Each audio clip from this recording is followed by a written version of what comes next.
no voy a necesitar únicamente el tiempo de hoy, sino yo creo, esto se va a extender pues a otras charlas más, a otras enseñanzas más, ¿sí? Porque hay mucha tela que cortar, como les dije, hay mucho significado, mucho simbolismo que podemos extraer de allí y pues es algo que el Eterno pues así decretó y así es. Y muchas veces uno no alcanza a entender, ¿verdad? ¿Por qué?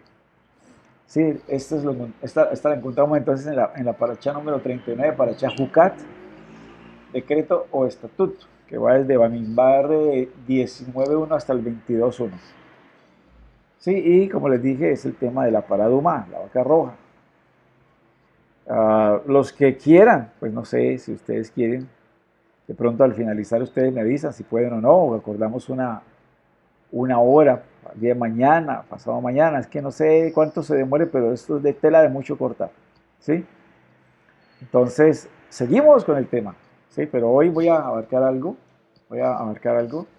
y pues obviamente trataremos de dilucidar un poco, ¿no? Con las características que la Torah señala de la vaca roja, para ponerlas en paralelo, ¿no? En paralelo con la condición humana. O sea, quise esta vez poner la paraduma, o sea, lo que es la vaca roja, en paralelo con lo que es la condición humana.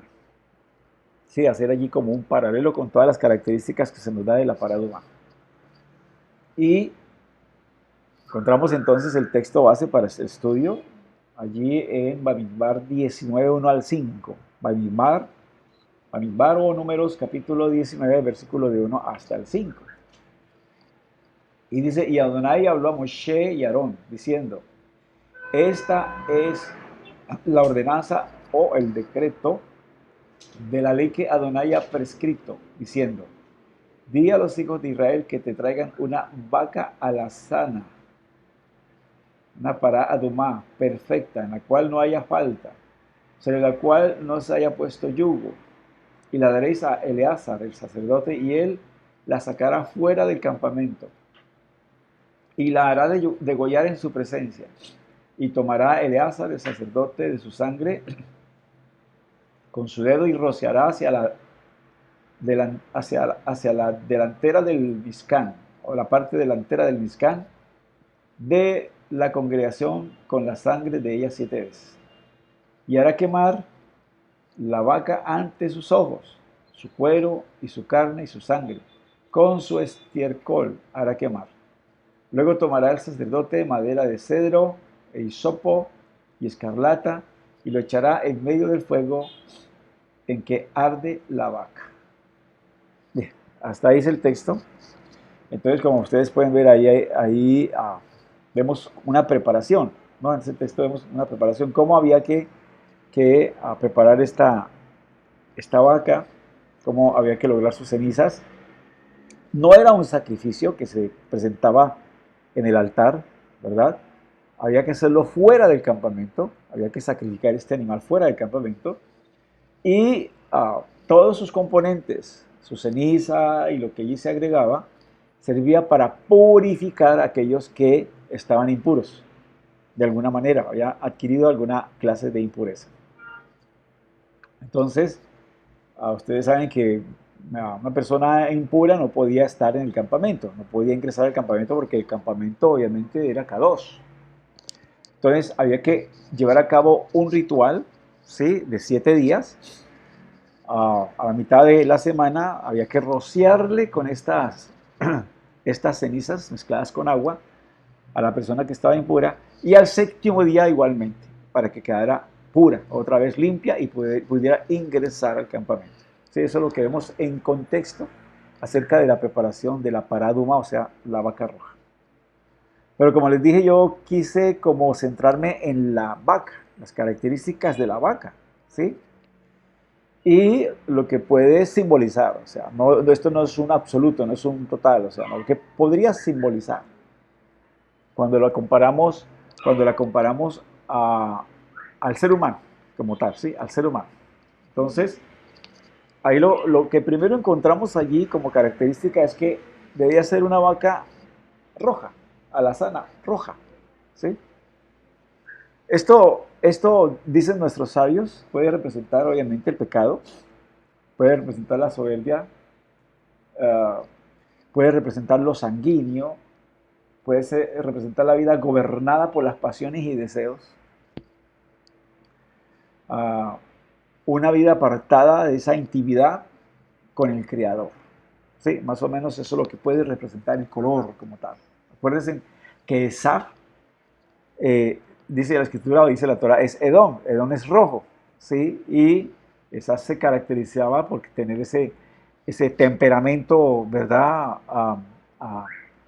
Ese temperamento, podríamos decir así, muy sanguíneo. Sí, muy sanguíneo.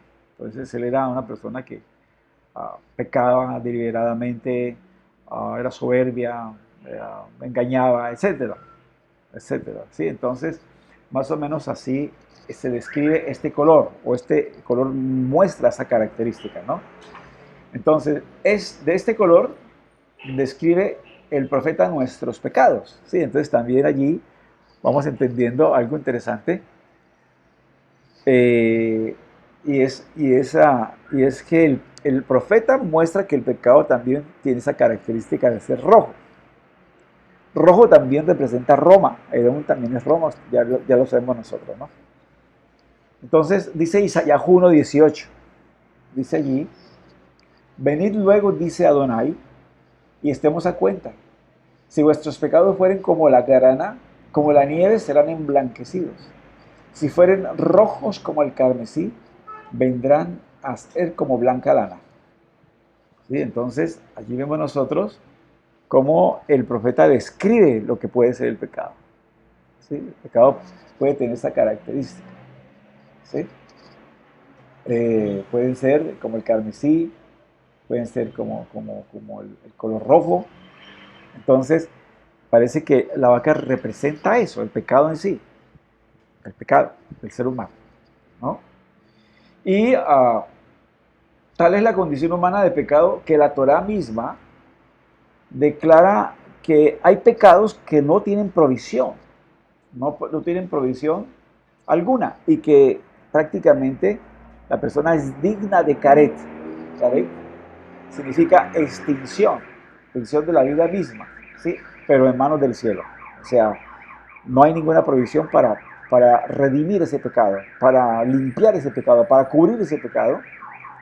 Y entonces lo único que se espera es que el cielo actúe para que cercene, por decir así, la vida de ese ser humano, el alma de ese ser humano, ¿no? ¿Qué es caret? Caret es estar sin la presencia divina, es estar totalmente apartado de la presencia divina, ¿sí? Entonces, hay pecados en la Torah que describen esa condición o que señalan esa condición de caret, o sea, que no hay ninguna provisión, no se puede presentar alguna ofrenda, no se puede presentar algún animal, no hay nada que se pueda presentar para cubrir ese pecado, para limpiar, para perdonar ese pecado, no hay nada. ¿Sí? Y la ley levítica habla acerca de esos pecados. Voy aquí como a dar una lista. Perdón, voy aquí a desactivar esto que me estás notificando. Voy aquí a dar una especie de lista, ¿no? De lista. Que, un tico, a ver, creo, por aquí, alguien está solicitando ingresar. Ok. Una lista de esos pecados. Sí, yo tengo aquí ya, entonces vamos a mostrar los que no tenían provisión en la ley levítica y hacer que la persona estuviera expuesta en manos del cielo. Chao, Chalón, hijo, ¿cómo estás? Chavascoides. Bien, una es, por ejemplo, el que tiene relaciones con su madre, relaciones íntimas con su madre, o con la esposa de su padre, o con su nuera, o con un hombre, o con un animal. La persona que hace una cosa de estas no tiene, en la ley levítica no hay ninguna provisión para estos pecados. O sea, la persona no podía presentar cordero, un macho cabrío, no podía presentar una vaca, no podía presentar absolutamente nada, nada. No había absolutamente nada, sino ahí era castigo del cielo, caret, castigo del cielo directo. Una mujer que tiene relaciones con un animal, igualmente. Cuando alguien tiene relaciones con una mujer y su hija, ¿sí? También. Ah, o con una mujer casada, o con su hermana, o con su tía paterna, o con la esposa de su hermano, o con la esposa del hermano de su padre. Quien tiene relaciones con una mujer en estado de nidad, o sea, de su periodo menstrual también, ¿sí? Es una mujer que está en estado de impureza y entonces ahí también no había ninguna provisión en la Torá que pudiera cubrir esa falta. O uno que blasfema, o sea, maldice al Eterno. Aquel que adora ídolos o que sacrifica a sus hijos ante Molech, ¿sí? O sea, es como una especie de idolatría que obligaba a los padres a pasar a sus hijos por el fuego. O un nigromante, aquel que trabaja con espíritus de adivinación, con espíritus demoníacos, con ruach hatumá, espíritus inmundos. Quien viola el Shabbat, una persona impura que come alimentos consagrados. Uh, si se entra al templo cuando está en estado de impureza. Perdón, alguien que come grasa prohibida o que come sangre. Uh, alguien que come, ¿verdad? Comida sagrada después del tiempo prescrito, o sea, pasado el tiempo prescrito, ¿sí? O sea, deja pasar el tiempo por el cual, o sea, que es permitido comer eso sagrado y deja pasar el tiempo y lo come. Entonces también, eso no tiene provisión en la ley levítica. El que realiza un sacrificio fuera de los recintos del templo o que ofrece un sacrificio fuera, ¿sí? Entonces también ofrecer un sacrificio fuera en este momento no se puede. Por eso en Pesa nosotros no sacrificamos ningún animal ni nada porque el templo no está en pie. Quien come pan leudado en Pesa o quien come en Yom Kippur o que hace melajá, ¿sí? Una actividad destructiva prohibida en Shabbat y en las festividades, las festividades, ¿sí? En Yom Kippur, o uno que prepara el aceite de la manera que se elabora el aceite de la unción del templo, cualquiera que elabore un aceite igual a ese, ¿sí?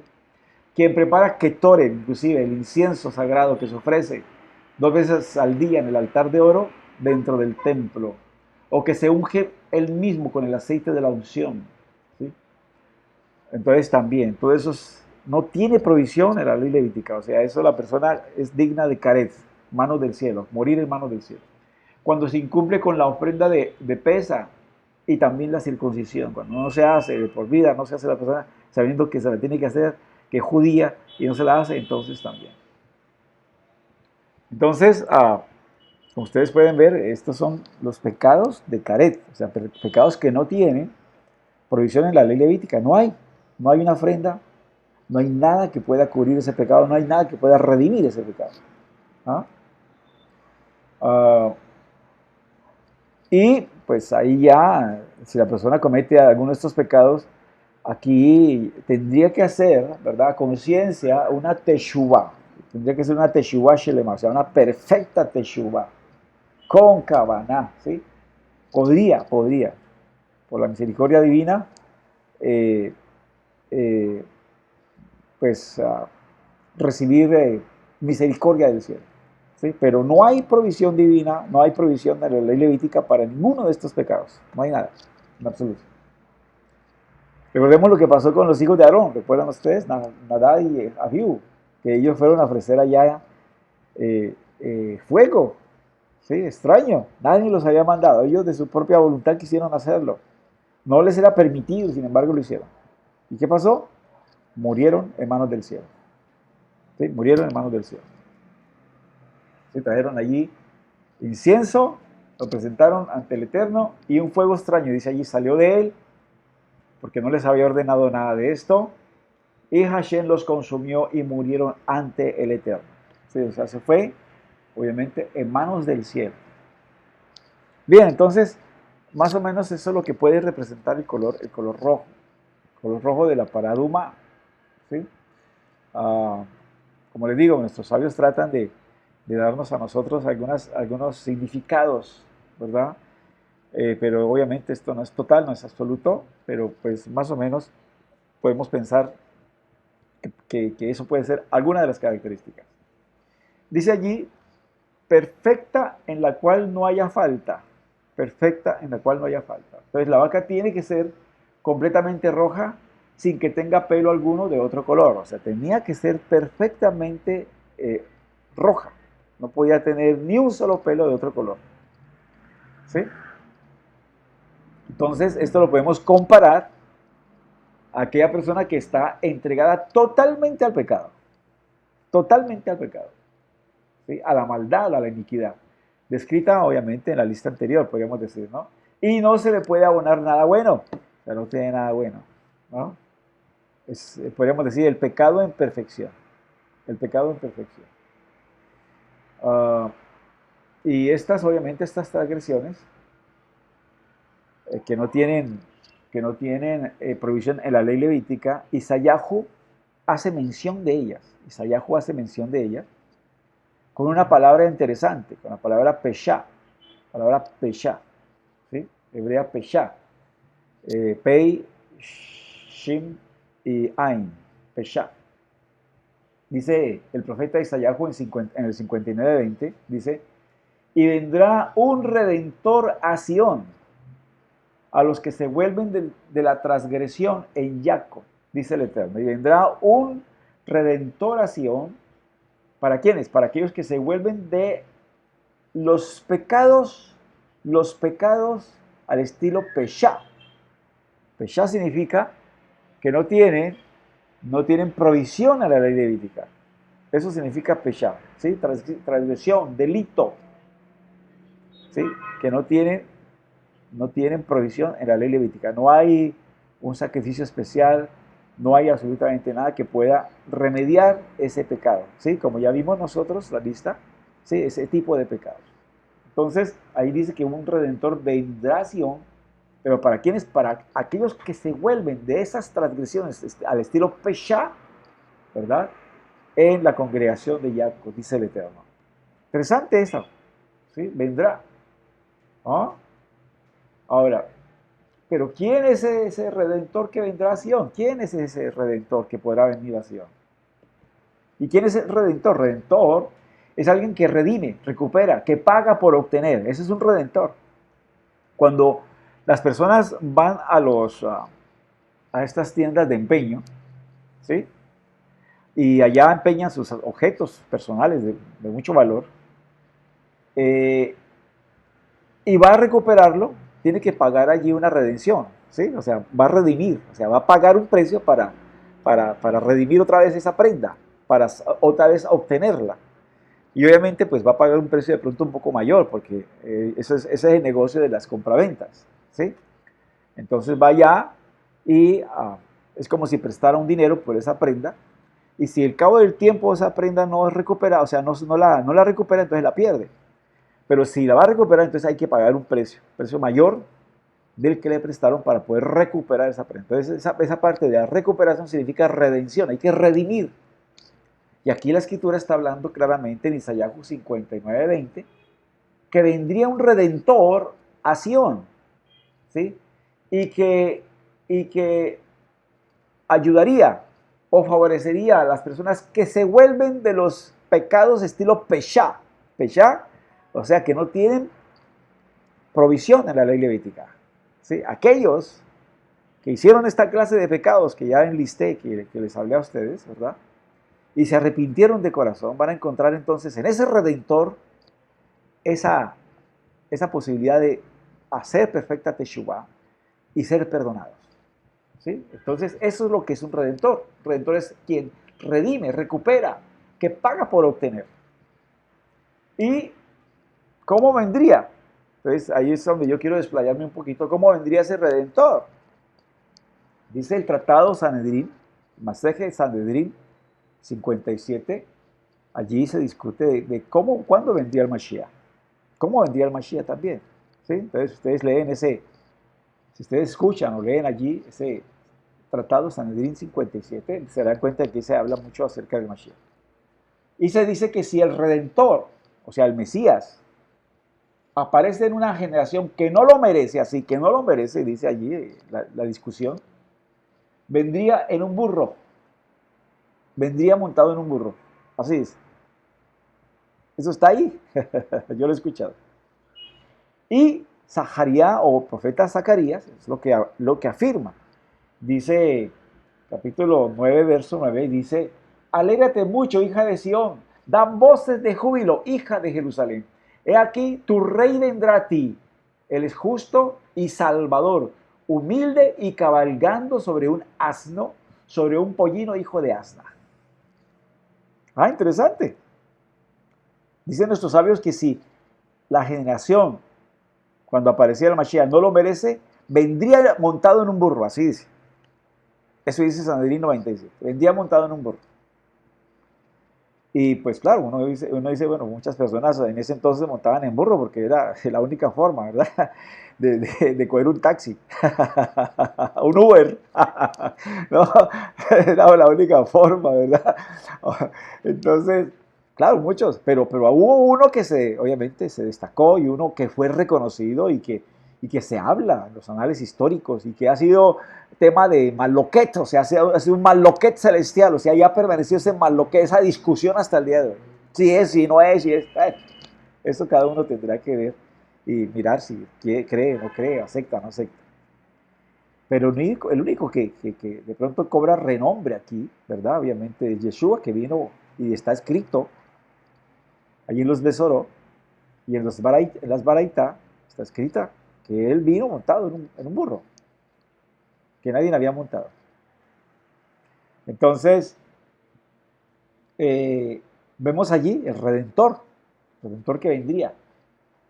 Y también dice, y se habla ahí, se habla en el Masaje Sanedrín 57, se dice, que si es digna, o sea, que si esa generación, cuando aparezca el Mashiach, es digna, vendrían las nubes. Así dice, vendrían las nubes. Y es lo que encontramos nosotros allí descrito en Daniel 7 del 13 al 14. Eso es lo que encontramos allí. ¿Sí? Y que no ha acontecido, o sea, va a acontecer. Dice, miraba yo en la visión de la noche y aquí en las nubes del cielo uno como el Hijo del Hombre que venía y llegó hasta el anciano de días y le hicieron llegar delante de él. Y le fue dado dominio, gloria y reino para que todos los pueblos, naciones y lenguas le sirvieran. Su dominio es dominio eterno y no pasará. Y su reino, uno que no será destruido. Obviamente nuestros sabios hablan de que se está hablando aquí del Mashiach. Perdón, se está hablando aquí del Mashiach. Entonces, lo vemos ahí claramente. Y yo estoy convencido que para la venida de él habrá una gran teshuva, porque primero de eso, o sea, antes de su venida, habrá una gran tribulación donde todo el mundo será pasado por fuego, como se dice, ¿no? Yo lo creo. Y cada uno será probado en su emuná y en lo que ha creído. Entonces yo pienso que esto va a ocurrir y una vez que se haga una teshuva a nivel universal, entonces él aparecerá. Entonces, eso lo dejo ahí. Como les dije, hay mucha tela que cortar, lo dejo ahí. Para que ustedes lo investiguen, lo mastiquen, lo traten de, ¿no? De digerir. ¿Sí? Yo estoy hablando dentro del contexto judío, dentro del contexto hebreo. También otra de las características aquí de la paraduma es sobre la cual no se haya puesto yugo. Dice así, no se le haya puesto yugo, o sea, no se le haya puesto esos aparatos que usualmente se usan para arar. Sí, arar, o sea, arar, jalar el arado y preparar el campo. Sí, o sea, no tuvo que habérsele puesto ningún yugo. Se dice nuestra tradición que se mataron o se quemaron 9 paradumá, 9 vacas. Y que cuando venga el Mashiach, él preparará la 10ª, ¿sí? La 10ª vaca. Eso dice nuestra tradición. Y aquí, dice, sobre la cual no se le haya puesto yugo, esto puede señalar una vida sin control. ¿Sí? Estoy hablando acerca de la paraduma, las características. Entonces, estoy viendo que aquí puedes simbolizar o señalar una vida que sin control, o sea, sin Torah.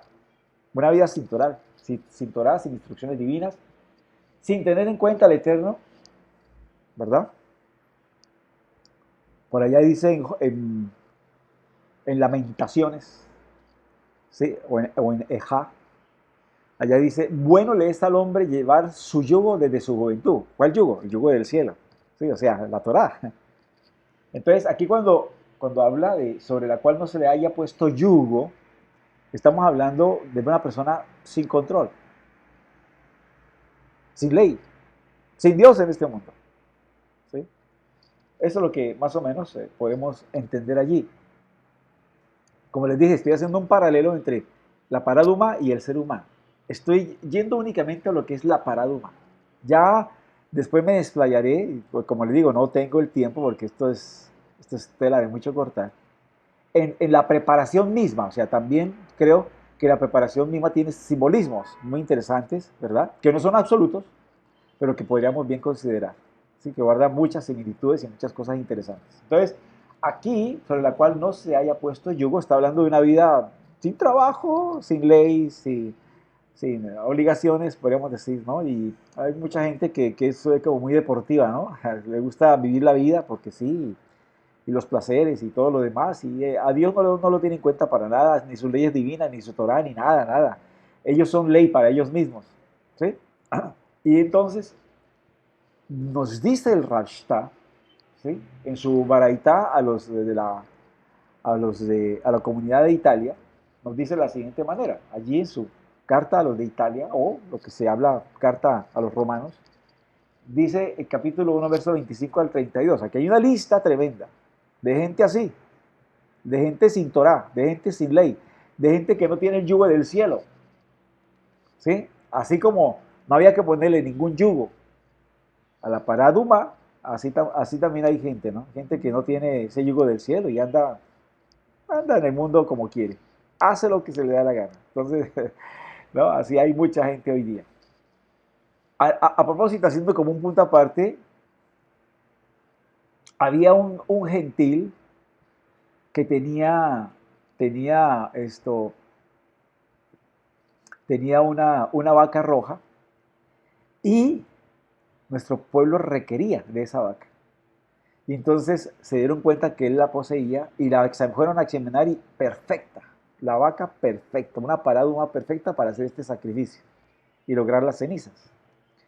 Y entonces dice allí el Midrash que le ofrecieron al hombre un precio. Y el hombre, pues al ver que era muy importante esa vaca, pidió una gran fortuna, o sea, pidió más de lo que costaba.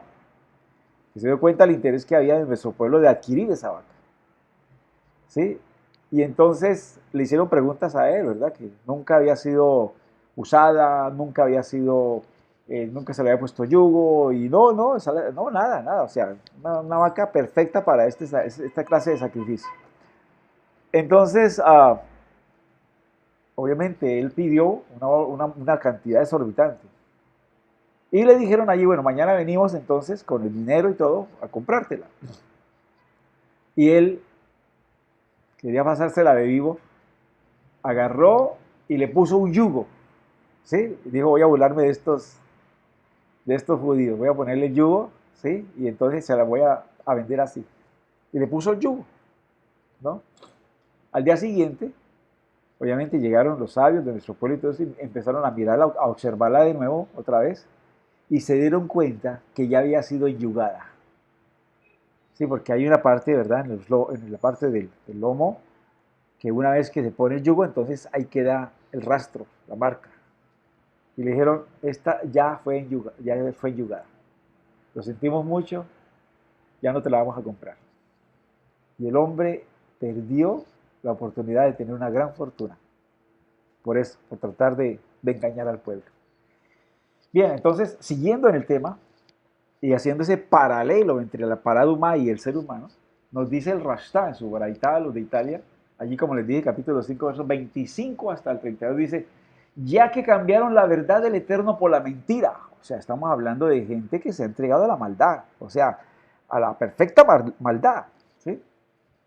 Adorando y sirviendo a las criaturas antes que al Creador, el cual es bendito por siempre. Amén. Por esto el Eterno los entregó a pasiones vergonzosas, pues aún sus mujeres cambiaron el uso natural por el que es contra naturaleza. Y de la misma manera también los hombres, dejando el uso natural de la mujer, se encendieron en sus lascivias unos con otros, cometiendo cosas nefandas, hombres con hombres, recibiendo en sí mismo la recompensa que convino a su extravío. O sea que vemos aquí lo que estamos viendo hoy día. Mujeres lesbianas, hombres homosexuales, cambiaron el uso natural de las cosas. ¿Sí? El uso natural de las cosas. Y como no les pareció tener en cuenta al Eterno en su conocimiento, el Eterno los entregó a una mente reprobada para hacer cosas que no convienen, estando atestados de toda iniquidad, fornicación, malicia, avaricia, maldad, llenos de envidia, homicidios, contiendas, engaños, malignidades, murmuradores, detractores, aborrecedores del Eterno, injuriosos, soberbios, altivos, inventores de males, desobedientes a los padres, necios, desleales, sin afecto natural, implacables, sin misericordia. O sea, estamos hablando aquí de gente que mala, gente mala totalmente, que no tiene en cuenta al Eterno, sus leyes divinas, no tienen ni siquiera temor, Yirat Hashem, temor, ¿verdad? Su nombre, temor del cielo, nada. Hoy día vemos gente así, hoy día la hay, ahí está escrito. Entonces, podemos pensar que estas, que estas personas no tienen ningún yugo, no tienen ningún yugo del cielo, no tienen ninguna una Torah, no tienen ninguna instrucción, no respetan absolutamente las leyes divinas, ¿no? Y se han entregado totalmente a los placeres, a la mundanalidad, al pecado. ¿Sí? Entonces, podemos pensar que allí sin yugo es sin control. Podemos pensar, hombres, mujeres sin control, como vemos hoy día. Quienes conociendo el juicio del Eterno, que los que hacen tales cosas o practican tales cosas son dignos de muerte, no solo las hacen, sino que aún se consienten con los que la hacen, se complacen con los que la hacen, o sea, le encuentran gusto, le encuentran placer, ¿sí? Y aplauden, por decir así, a los que practican tales cosas. ¿Sí? Entonces, somos nosotros que hoy día cualquier parecido con la realidad es pura coincidencia, o sea, es lo cierto, es lo cierto. Aquí lo otro que vemos, y voy a terminar aquí porque obviamente, como les digo, esto es tela de mucha cortar. Otra de las características es que, ya les dije, no era un sacrificio que había que hacer en el altar, no, había que sacarla del campamento. Esta vaca había que sacarla del campamento y había que incinerarla en su totalidad, o sea, todo, su carne, ¿verdad? Sus huesos, su estiércol inclusive, todo, había que quemarla totalmente, pero fuera del campamento, ¿sí? Dice, y la sacará fuera del campamento. ¿Y por qué fuera del campamento? Porque obviamente el campamento reviste Kedushá, había santidad en el campamento, ¿sí? Por lo tanto, esta vaca no tenía nada de Kedushá y debía ser incinerada por completo fuera de él, fuera de él, ¿sí? Entonces, asimismo, una persona, ¿verdad?, que está en el pecado, ¿qué clase de Kedusha puede tener? ¿Qué clase de santidad puede tener? Nada en absoluto nada, ¿sí? Por ahí nos dice una escritura, y hasta aquí yo los dejo, pero los dejo ahí porque hay mucho que hablar más acerca de esto, porque hay que hablar de la preparación en sí, del hisopo, de cómo es posible que una persona que hace el sacrificio, ¿verdad?, que está pura, se impurifica, y mientras que el que está impuro se purifica. O sea, ¿qué es eso? O sea, no lo entendemos, ¿verdad? Entonces, todas esas son cosas que hablaremos, ¿verdad?, posteriormente. Pero hoy quiero darles como un viso de lo que podríamos ver en una clase próxima, y es que también el Mesías que apareció fue sacado fuera, fue sacado fuera a morir, ¿sí? Fue sacado fuera a morir. Así como dice aquí se sacará fuera del campamento y se hará el sacrificio. Entonces, hay muchas similitudes, ¿verdad?, con el Redentor que Para mí ya vino, ¿verdad? Como abiertamente les digo. Y esto es lo que puede ir representando la paraduma. Los dejo ahí, ¿verdad? Con esas inquietudes, los dejo allí con todo eso, esas observaciones, con todo ese simbolismo. Y en una próxima ahondaré aún mucho más, ¿verdad? En todos los demás detalles de esta paraduma, de esta vaca roja. ¿De acuerdo? Entonces, para todos, ¿verdad? Les deseo un hermoso y lindo día de Shabbat.